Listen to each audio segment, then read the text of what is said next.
Hi, I'm Jamie Dowswell from Sustainable Aviation Futures, and today I'm delighted to be speaking with the CEO of Montana Renewables, Bruce Fleming, ahead of the SAF Congress, which is taking place in Houston this October. Montana Renewables are a diamond sponsor of the event, so we're very delighted to have them join us today. Just a quick note on Montana Renewables. They produce renewable diesel, sustainable aviation fuel, renewable hydrogen, renewable natural gas, renewable propane, and renewable naphtha. So renewable is a very great name for the company, I must say. And as a leader in North America's energy transition, the company produces approximately 30 million gallons of sustainable aviation fuel, or SAF, per year, which has earned them the title of the largest SAF producer in North America. So Bruce, welcome, and thank you for joining us today. I'd just like to begin by asking if you can start by telling us a little bit about yourself and also your role at Montana Renewables as well. Sure, Jamie, thank you very much. It's a pleasure to be here. So I am Bruce Fleming, CEO of Montana Renewables. That is a majority-owned joint venture. We've got an investor partner in for about 14%. But our Montana location turns out to be just about perfect for accessing the North American carbon preference markets, meaning LCFS markets, for example. We looked into this. We'll be frank. We've got a 102-year-old crude oil refinery platform, but we have a very new build hydrocracker, which turned out to be just perfect for switching to renewable feedstocks. They're difficult to process. They're corrosive. They have a high heat release. A lot of things that chemical engineers are very interested in, and I am one. So my pedigree is University of Delaware and Princeton University. It's getting to be quite some time ago, but actually had the pleasure of working in an energy transition once before. There was something called synfuels in the 1980s. My first job out of college was working for Mobil Oil Research and Development on what was commercialized as an alcohol to fuels commercial plant in New Zealand. So, this is kind of full circle back to the origin story for me, and I'm certainly excited to be part of it. Fantastic. I mean, not too far from my home country, Australia, out there in New Zealand, a little bit further, even more so. I think you mentioned the energy transition there, and that's transition is such a key word when we're talking about SAF, because there are a lot of legacy energy and oil companies that could really be sort of helping to sort of drive and scale up SAF, and it sounds like you guys are doing this. In the second quarter of 2024, Montana Renewables, produced nearly 7 million gallons of SAF. Can you tell us a little bit about the process of getting that SAF plant up and running? Sure, happy to. So with that said, it's a half a process. We had a hydrocracker. It was in fossil service, but it was very new.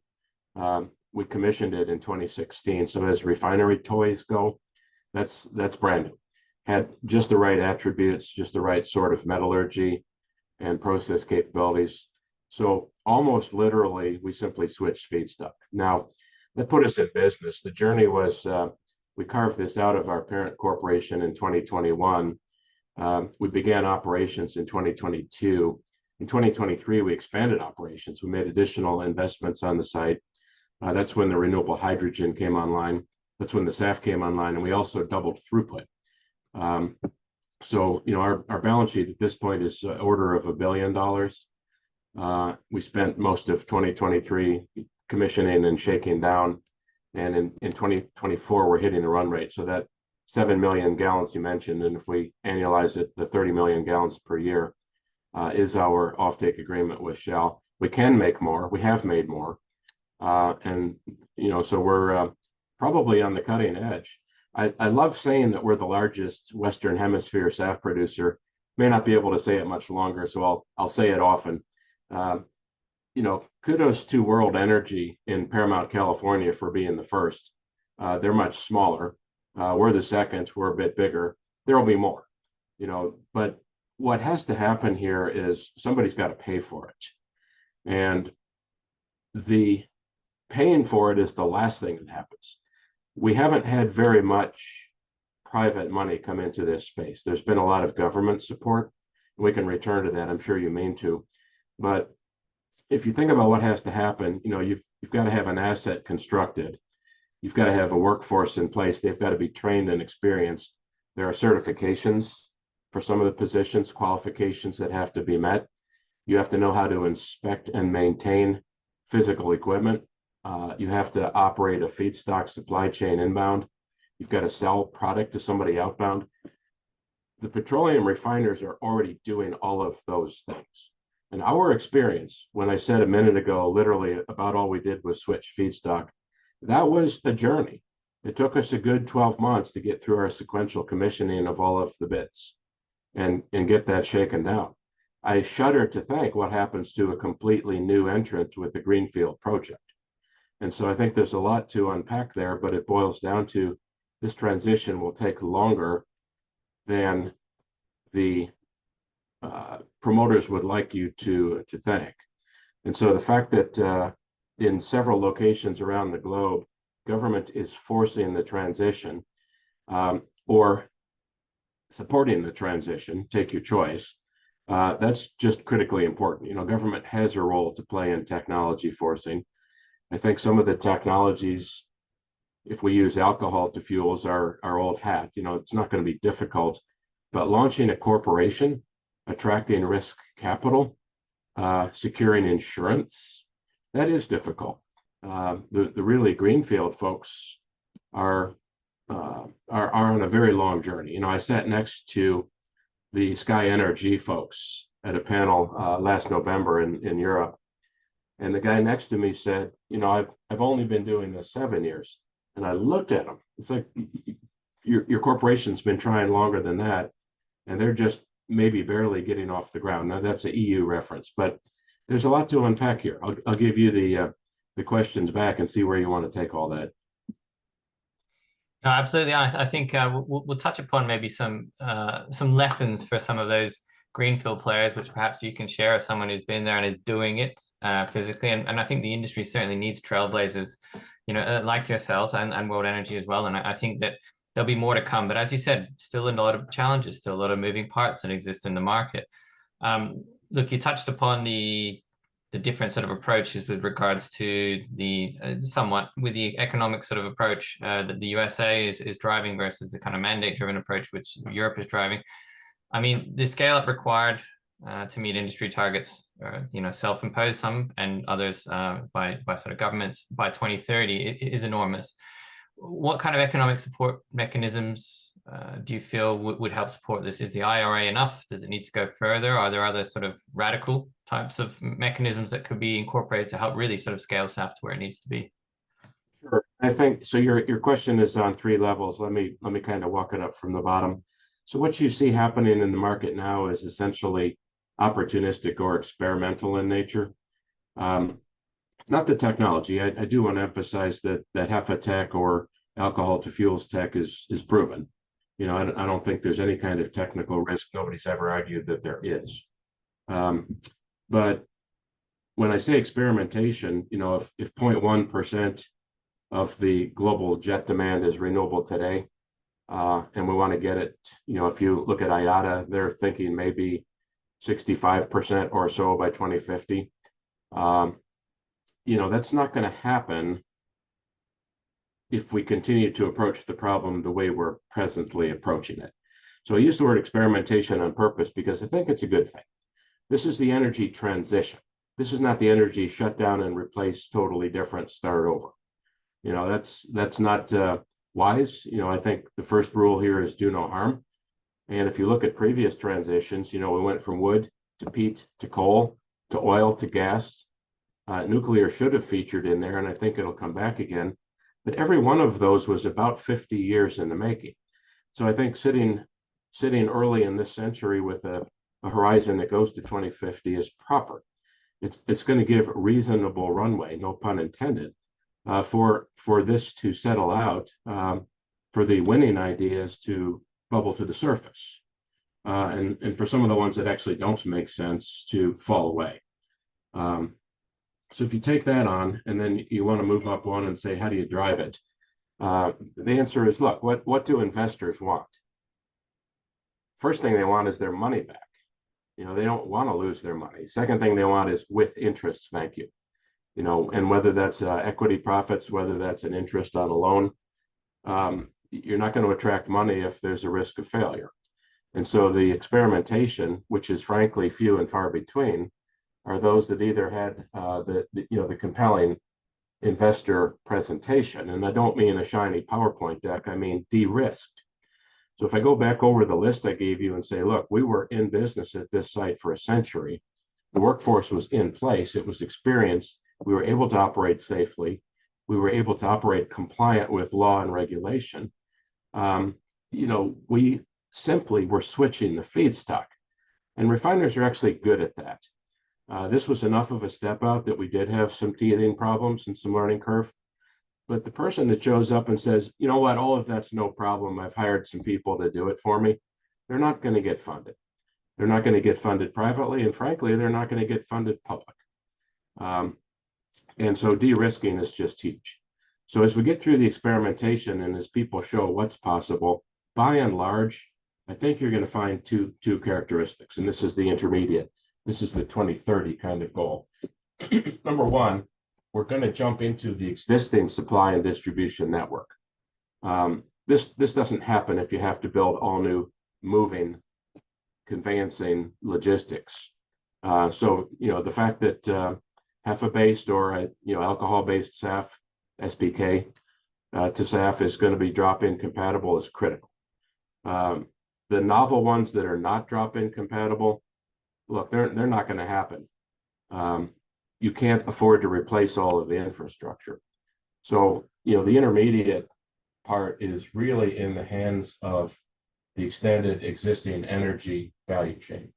Happy to have them drop in. Colonial Pipeline in North America, in the US, decided that they would, allow SAF to ship on the pipeline. That's huge. This industry won't be built on rail car movements. It's presently operating on railcar movements, but it won't be built that way. It can't be built that way. So you've got a puzzle to unlock there. That takes you to the longer game and the large quantity. Wise governance, small g governance, I don't mean regulators, I mean wise governance, is going to blend a lot of interests together. Those interests are going to revolve around, from the investor side, not taking an undue risk of failure and lack of capital recovery. On the consumer side, what do consumers want? Well, they want energy to be reliable first.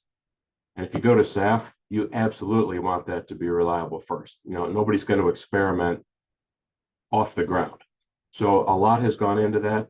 The foundations are secure, they're solid. The ASTM supervises it. There are a lot of testing bodies. The engine manufacturers care a great deal. So the fact that it's reliable, AKA safe, is just absolutely foundational, and it is. You move to the next level, and people want it to be clean. That's really what we're talking about. It's what we're convened around. We can call that environmentally friendly. You can call it whatever you want, but the push in the direction of clean is what's got us all talking. But the third thing everybody wants is cheap. If you go to the airlines and you say, would you pay more? The answer is no, they won't, because they can't pass it on. Because when you go to the website to buy the ticket and you click on, do you want to offset your CO2 emissions? I'm told about 1.5% of their revenue is clicking that offset button. People say they want it green, but they want somebody else to arrange for the financing of it. And so now you come to capital G government. The EU experimentation is, let's just have a volume mandate and let the market sort it out. Frankly, for what we're engaged in here, that may be the better track. The North American governments are incenting. They're going to let the market sort it out also. And I think that, the experimentation and the incenting of SAF is still underway. We've got a tapestry. Every jurisdiction that I sell SAF into has a different rule with a different incentive. Some of them are substantially similar, but they're different. And so there's a very busy and dynamic distribution and arbitrage activity underway, because the customers collectively would like that to be at the lowest cost, thank you. And right now, the best way to get the lowest cost is to minimize logistics and distribution, and to avoid building whole new infrastructure. So, we're walking in that direction. Are we going to hit the US SAF Grand Challenge by 2030? In a word, no, not at the rate that we're doing this experimentation. And I don't think that's a bad thing. We don't lack for vision. We don't lack for support. We don't lack for states and provinces taking the lead, creating the incentives to attract SAF in. But we do lack for stability. And private capital simply will not come in the face of uncertainty. So the rate of construction necessary to hit the US goal of 3 billion gallons is simply not there right now. But the people leading it are very credible. People like World Energy, who's been doing this a long time, people like us, people like Phillips 66 in the San Francisco Bay Area, people like Diamond Green on the Gulf Coast. These are credible operating companies. They will do what they say. They say they're going to have SAF. It will happen. I believe it, but it's not enough. So will the startup companies fill the gap? No, they can't. They can't de-risk in the time available. So what happens next? Don't know. I don't believe any SAF forecast further out than 30 months. You can't. Too much is changing. The US brought the IRA legislation in 2022. It was well designed. It was capable of incenting SAF to be recovered out of renewable diesel by people like us. It's not capable of paying for the new capital. So we still have the catch-22 of where does that money come from? And right now there's no answer to it. So, the EU is going to mandate a volume requirement. If they mandate a little bit more volume than there is available SAF, my high school economics class says the SAF price is now going to be infinite because there's a shortage and a gap and a regulation that can't be met. So the stage is absolutely set for huge volatility, huge swings. Shortly after the federal legislation in the US, which effectively banned vegetable oils from the feedstock pool, the state of Illinois said, well, we'll give you $1.50 a gallon here, and you can use vegetable oils. They're fine with us, thank you. So this is very, very difficult for somebody to make a capital investment bet for a 10-year recovery period, which requires stability. Yeah, it sounds like some consolidation needed across the board to sort of try and simplify things a little bit more. And I mean, look, you touched upon, who's going to finance it. You also talked about a few of the different parts of the value chain and their importance or involvement in helping to sort of scale SAF. A lot of people tend to think that it is the kind of traditional energy players in the space, some of the larger oil and gas majors or energy majors, as they're called now, who have this sort of role to play. How do you see that? How do you see the pivot to sort of some of these larger energy players driving the SAF industry? You already mentioned your collaboration with Shell. What place do they hold in helping to scale SAF? I think this gets accomplished through those players. The existing global energy commodity business, the supply chains, which are efficient, the players who are able to operate safely, compliant, and deliver to customers at the lowest cost. Why would you not execute this switch through those existing players? However, what we see instead, presently, at least here, we see projects canceled. We see companies that have gone renewable changing their mind, doing a U-turn, going back to fossil. And we, as I indicated earlier, we don't see a lot of funding showing up in the form of new projects for new entrants. So what does it take? What conversation is necessary or what's missing? You can hold, any corner of that triangle. I think what it takes is a stable planning environment that shows that somebody who made a capital investment would likely recover it. What's missing is, maybe it's the flip side of that same coin, but what's missing is that stability from a regulatory point of view. The permitting process in my country is very slow, very cumbersome, and having once obtained a permit, apparently anybody can show up and object to it and make you do it all over again. So the federal government is now talking about permit reform, streamlining, not making a manufacturing entity go through 3 different permitting processes with 3 different agencies. All of that is necessary. I think all of that will come. I think the realization's there. It just doesn't come quickly.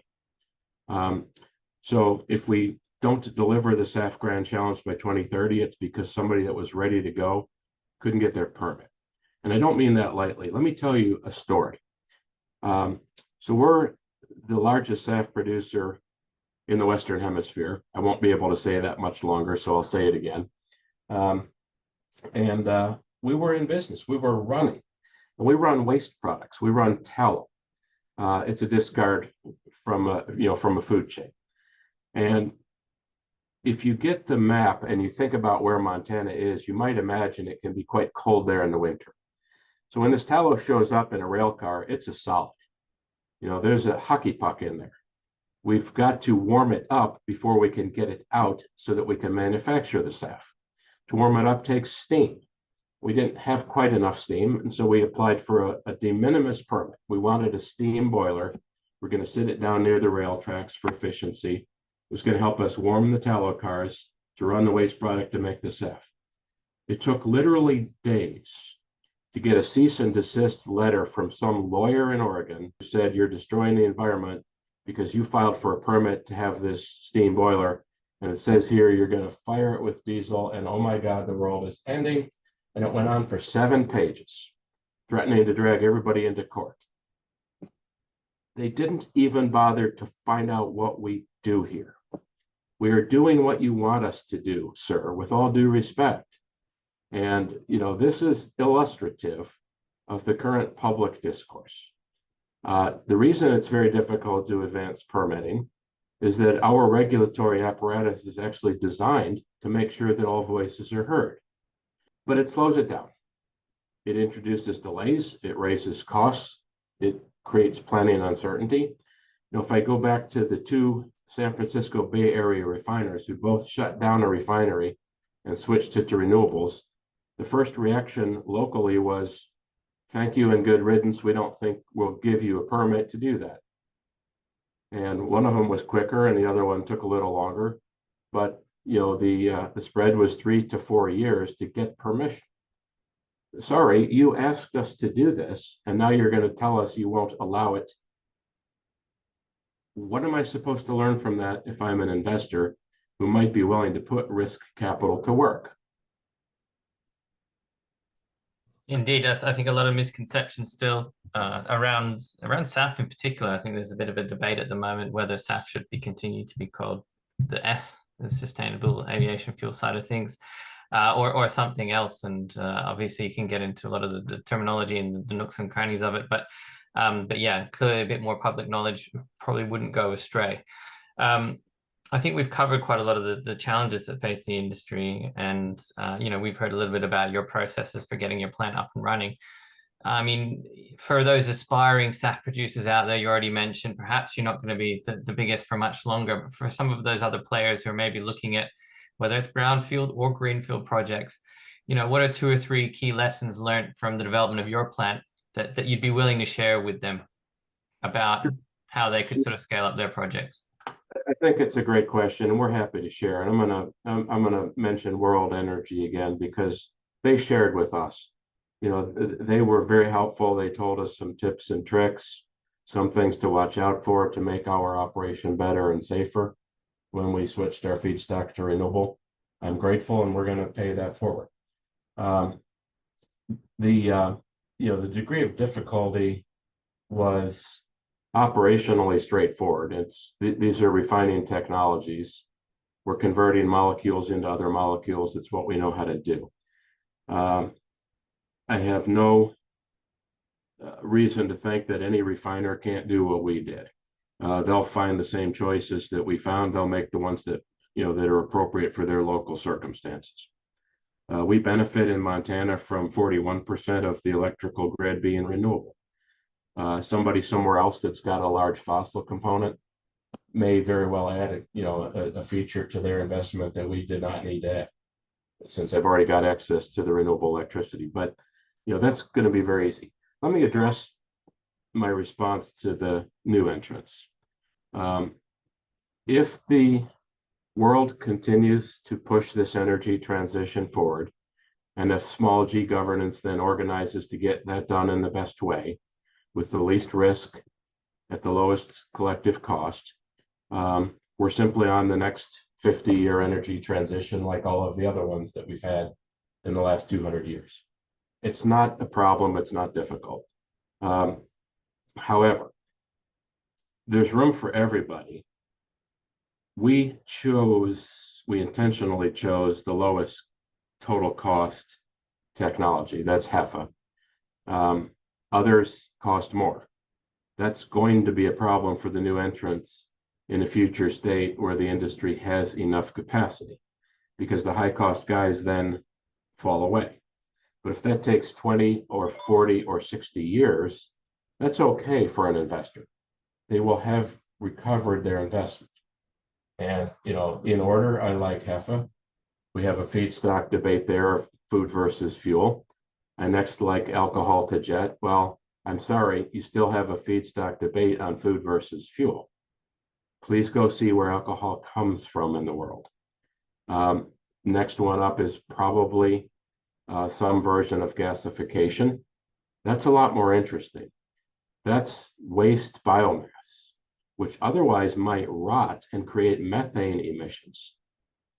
It's very interesting to collect waste biomass and gasify it. However, you've now found your way to possibly the highest capital cost position that you could enjoy. Power to liquids. Look, it's viable. I will not cross the Pacific on a power to liquids vehicle in my grandchildren's lifetime. So that is a very, very long-term play. I think let's stay focused on what can be done in the interim. And what can be done is things that show up because they were originating in acreage, because they were crops, or because they were an animal that was used in a food capacity, which generated a waste product.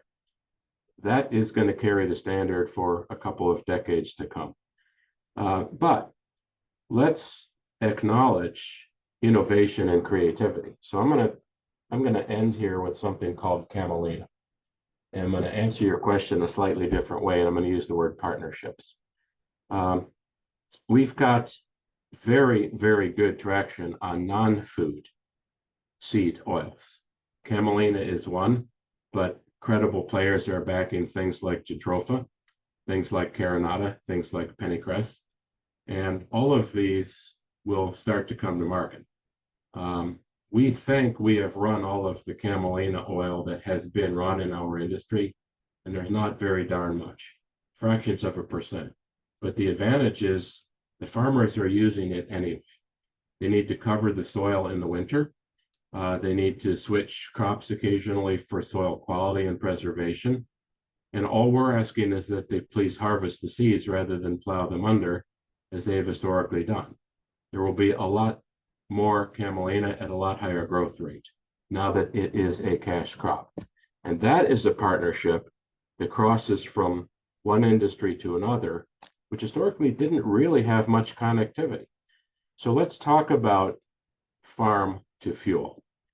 Let's think that the things that we use in a circular economy, in a net zero CO2 economy, started with a plant and came back at the end to a plant again. They got there through somebody like me. But as we tighten these supply chains, as we close the gaps, restaurant people sometimes talk about being a locavore. You go into the restaurant and you read the card and it says all of this was gathered within 25 miles of this restaurant. Here's where we got our cheese. Here's where we got this around the table. That is going to be huge. So the partnering that's going to happen is going to be local while this experimentation continues. The alcohol to jet people are going to locate close to the corn in North America. The Camelina to fuel people are going to be people like me because it grows in a northern latitude. And other experimentation that makes sense to all parties. That's the future state. And I don't think we've begun to appreciate how much creativity is going to be unlocked when the definition of the value chain alters and there are new people in it and they are cooperating. Fantastic. Thank you so much for that, Bruce. And I think your comments on farm to fuel helped me segue to my last question. Now we've only got a couple of minutes left, and I think it's very important to obviously restate that the Montana Renewables are a diamond sponsor of the upcoming Sustainable Aviation Futures Congress taking place in Houston. It's an event where we talk about everything to do with SAF, everything to do with decarbonizing the aviation sector, where we try to get everyone in one room to really butt heads and solve some of the challenges that we've discussed today. Look, in 1 or 2 sentences, can you share what you're most looking forward to at the Sustainable Aviation Futures Congress taking place in just over a month and a half? The magic of the SAF Congress is that it is bringing together a collection of viewpoints which may, in fact, not agree with each other. And if we are to advance, if we are to progress, it is going to be arguing the differences of opinion. It's probably not a welcome message if the people that have the money say that they're not going to let you use it because of the risk. But what that should lead to is a conversation about removing the risk.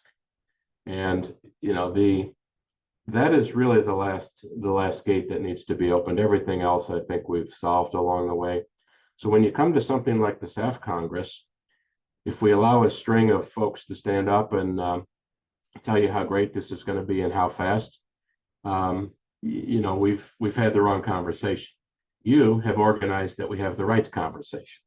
I think it's very powerful. I think it's very important, and I think the collection of viewpoints, if you will, the arguing, if you will, the objecting, is going to lead to the creativity that we need to make the breakthrough.